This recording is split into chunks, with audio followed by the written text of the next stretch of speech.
আমি সকল প্রধান সংস্কারগুলো সম্পন্ন করে নির্বাচন আয়োজন করার ব্যাপারে বরাবর আপনাদের কাছে আবেদন জানিয়ে এসেছি।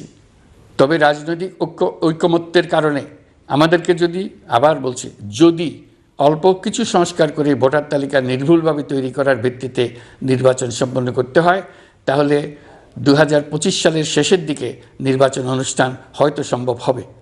আর যদি এর সঙ্গে নির্বাচন প্রক্রিয়া এবং নির্বাচন সংস্কার কমিশনের সুপারিশের পরিপ্রেক্ষিতে এবং জাতীয় ঐকমত্যের ভিত্তিতে প্রত্যাশিত মাত্রার সংস্কার যোগ করি, তাহলে অন্তত আরও 6 মাস অতিরিক্ত সময় লাগতে পারে।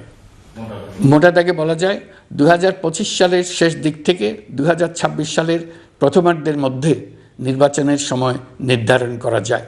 আমাদের সংস্কারের যে আকাঙ্ক্ষা, সেটি বাস্তবায়নে প্রতিটি কমিশনই আমাদের জন্য গুরুত্বপূর্ণ। তবে নির্বাচন ব্যবস্থা সংস্কার ও সংবিধান সংস্কার কমিশনের কথা আমি একটু আলাদাভাবে বলতে চাই।